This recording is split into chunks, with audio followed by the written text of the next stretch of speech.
Mouse Trouble News fans, I have a weird one to share with you. One that I really don't think is true.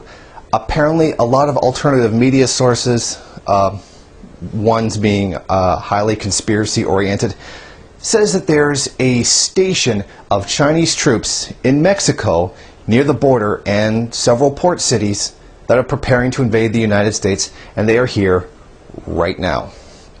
Now, these sources, like I said, they're from conspiracy places and one trucker who claims to have seen all of this, so take it with a very large grain of salt. Now, the trucker says that he actually delivered to the base where the Chinese troops are stationed in Mexico. He said he was delivering a truck load full of food to a location that was 60 miles south of Laredo, Texas.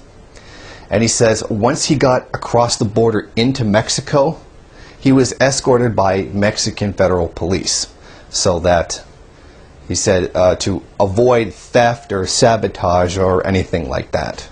The truck driver spoke to several media outlets, one of them Q Radio, a conspiracy one. He said that he actually drove up to the base where the supposed Chinese troops actually were. Now, he said the base was about 2 miles wide and about 3 miles long, which is a pretty standard for a military base. And he says he saw 10,000 armored vehicles. Now, that's his guess that he saw 10,000. Frankly, that's a lot to actually guess from just looking. And it's different from looking at crowds from the sky and guessing how many people there are. But to say 10,000 vehicles are, well, it's a pretty strange claim to make, and one that's very, very hard to back up. However, he did give a good description of what the vehicles actually look like. That odd green characteristic of red Chinese vehicles. Well, that's not really a whole hell of a lot to go by. Pretty much all militaries in the world use the same shade of green for their vehicles. A olive drab or a matte green that doesn't shine. Some of them have infrared reflective paint. Some differences, but pretty much they all use almost the same shade of green. Now, I know somewhat of modern Chinese military technology, and I'm not aware of there being a special shade of green that they use that nobody else uses. They use a camouflage pattern that other countries don't use, but as for a shade of green that's characteristic to them, no, I've no idea what he's talking about here, and it's just pretty strange. Now, that's the same radio show that he was speaking on. The host there says he heard there was high-frequency communications that come on the same frequency that the U.S. military actually uses. This is what he actually said about that. Heavily Oriental accented operators speaking broken English in direct communications with communists, the continental United States military comm stations. The accent was not Japanese either, but Chinese.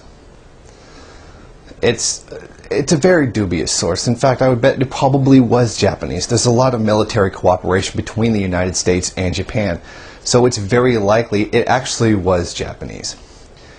But again, this is a very dubious source, and it's a pretty wild claim.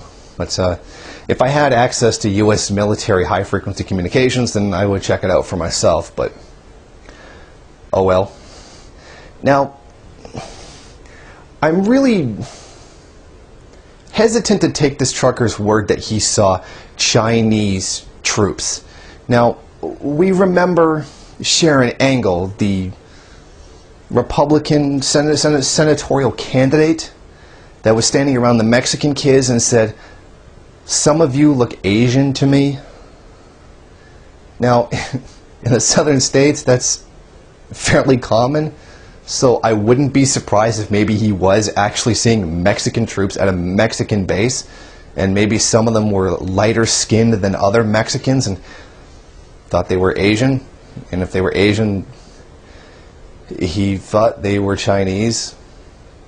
And this is a pretty wild story to just throw out there, or to make that kind of a claim on a radio station. But given southern, attitudes being what they are, they very likely could have actually just been Mexicans. But I do remember a claim like this that I heard on Coast to Coast AM way back, maybe 2002. This guy said there was 300,000 Chinese troops hiding in northern Canada preparing to invade, and that there were also 600,000 Chinese troops in Mexico waiting to invade. And I thought that was absolutely insane. The supply chain necessary for 300,000 troops is literally impossible to cover up. You would not be able to keep that secret. You could not hide the supply chain for 300,000 troops from anything. People living in the area, they would notice how many bloody trucks were coming through. People in the area would see how many bloody airplanes and helicopters were coming through. You can't say radar wouldn't pick that up. I mean, the U.S. has access to Canadian airspace through radar. They can see it. I mean, it's just insane. And then to double that number in Mexico, such two strong allies of the U.S., Mexico and Canada, it's just absolutely insane. I think a trucker saw something, misinterpreted it, and turned it into some gigantic, fantastic, fear-mongering story. Because that does happen quite a lot in the U.S. and other countries as well, but the U.S. is pretty well known for it. So, honestly, my personal opinion, because I have already gotten like 2 messages asking me what I think it's absolutely false. I don't think it's true. In fact, I think it's effing hilarious if there really were Chinese troops in Mexico preparing to invade.